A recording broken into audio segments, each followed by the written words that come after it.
Good afternoon, and thanks to Dr. Chugoel for inviting me to this forum, and I enjoy coming to this again and again. It's nice to see all of you are awake. So post-lunch is very, very difficult to keep people awake, and no one has slept, that's what I can see. I have no affiliations. Next to endophthalmitis, next to the infection, what we are all most scared of is the PC tear and vitreous loss. These are the ones which we are scared of because we are not trained in how to handle such situations. We have not gone to a posterior segment surgeon to learn what needs to be done when such a situation occurs. These are the problems, because if not well maintained, you'll have a patient who keeps tapping your door again and again for many months and years. You may have cystoid macular edema with inadequate gain of the vision. You may have a RD, you may have retinal holes which can come years later but related to the cataract surgery, and you can have endophthalmitis related to the complication that you had. So be prepared to exit with excellent results. In every case where you had the PC rent, it is possible, I can assure you, to see that the patient comes back in the same post-operative recovery as you did in a normal patient. You should have adequate equipment, you should have adequate knowledge, and you should have good discipline. Have a well-dilated pupil. This is the most important thing in cataract surgery. Of course, stalwarts like Debashish can handle any pupil, but try your best. Start on 2 or 3 days before surgery if it's possible. Flurbiprofen topically. So this will assist you in keeping the pupil dilated. Add adrenaline as a routine. I would add in every patient, whether pupil is dilated or not, half milliliter of adrenaline into a bottle of BSS or RL, whatever you see. This is a must. Half ml will not harm even if the patient had a heart attack, or if the doctor has recommended no adrenaline in this patient. Even them, we have added this, and I've asked anesthetist to monitor on a series of patients. There's no change in the pulse rate, no change in the ECG with the dose of adrenaline. Don't hesitate to do this. Avoid iris touch and iris prolapse at every point of surgery. Avoid shallowing of the AC, because the moment AC shallows, the pupil narrows down, and there's a stretch on the ciliary body which is not good for the eye.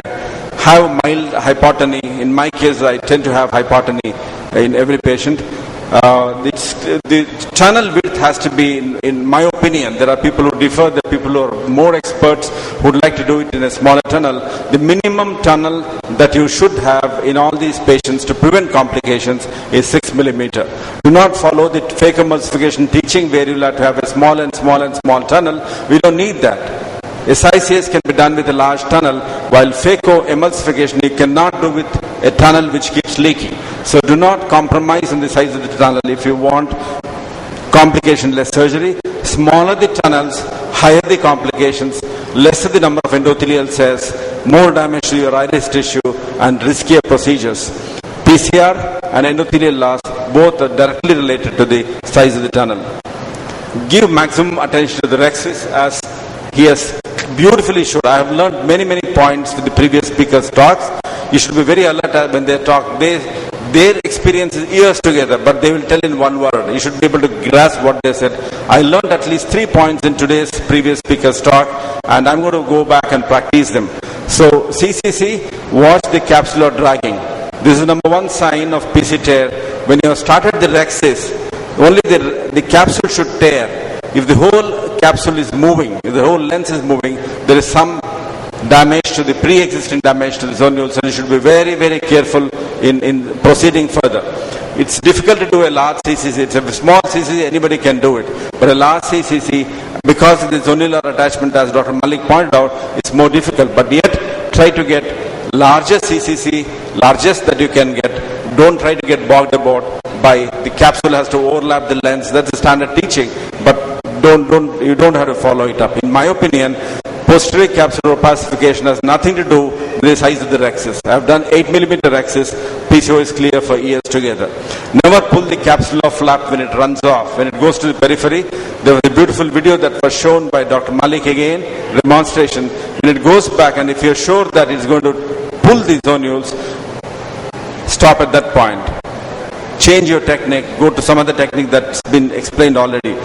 If you pull more and more, trying to retrieve the runoff rhexis, you will have more damage to the rhexis, and the tear can run to the posterior capsule. Dr. Debashish said multiple capsulotomies are ideal things. Don't let one tear bother you. most of the time you can manage with one tear. But if you have balanced tears all over, the focal pull on a localized area of zonules would not be there.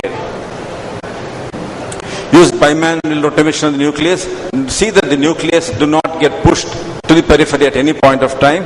Avoid anterior capsule in nuclear management. Trypan blue staining is excellent. Good hydrodissection is absolutely essential. How do you recognize there is a posterior capsular tear? Sudden deepening of the chamber. Any dynamics in the chamber changes, and then you know there's something wrong that's happened. Changes in the ease of mobility. You know certain force is needed to move something. You move it, it moves and tries to goes back. So there is some problem in the vitreous or in the zonules. Excess sideway movement of the nucleus. Nucleus was here. For no reason it goes to your side. So that's another point where the problem, suspicion is there. Structures do not stay in their anatomical position. Sudden appearance red reflex. There is no red reflex all along. Suddenly you started seeing in a focal area a red appearance. This means that the capsule has given way, cortex has moved to the side, and you're actually seeing the vitreous in that point. Abnormal movement of remote structures. You're moving something in the tunnel, but somewhere there is some movement. There is an invisible connection between this point to that point.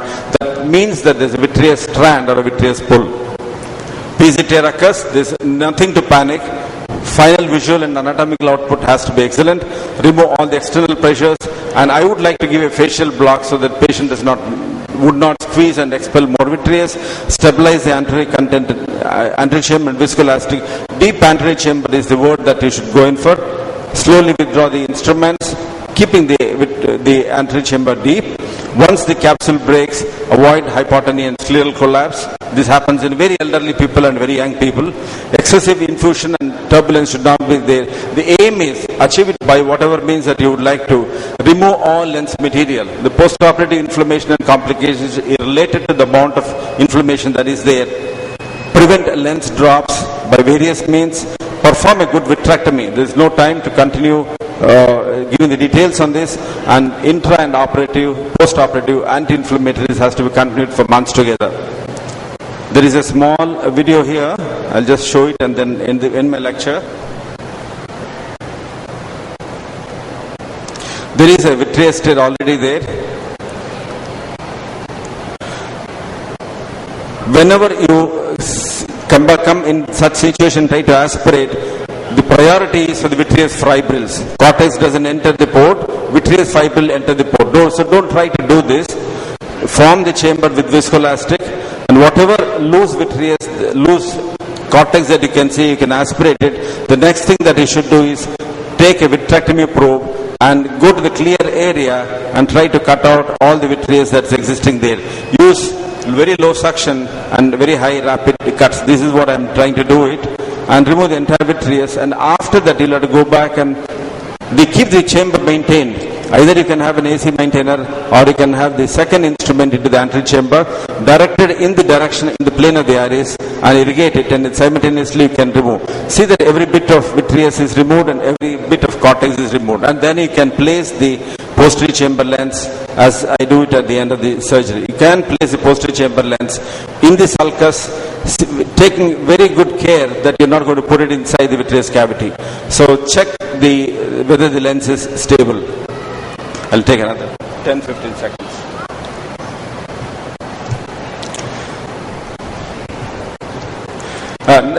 See that the lens is put in the sulcus on both the sides. Don't put lens in sulcus in one area and in the capsular bag in the other side. And stock adequate standby lenses if you like iris claw, 3-piece scleral fixation, or Kelman quadriflex lens. See that all diopters, 1 lens is available in the operation theatre all the time. The PC opening that is there should be avoided from getting enlarged.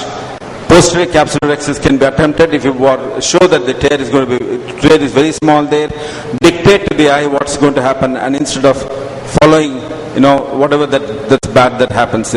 Sometimes, if you're familiar with pars plana vitrectomy, you can close the tunnel in the sense just withdraw the instruments and take your instruments through the pars plana, and especially if you're left with a large amount of nucleus there, a large amount of cortex there's an excellent technique, and there's a definitive end point to stop vitrectomy.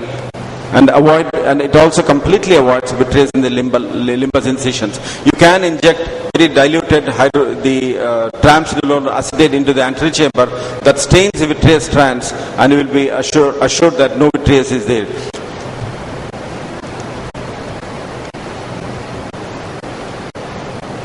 It's very important to stay with a vitreous colleague, a retinal specialist. You spend with him a day or two, especially the beginners, and learn how exactly it is to handle this. What are the mechanics of the anterior chamber? 3 things are very important. Avoid cortex in the anterior chamber or anywhere in the eye. Avoid dropping of the cortex material into the vitreous cavity. There are many techniques described to that. And avoid vitreous strands stuck to the back of the tunnel at the end of it, and remove all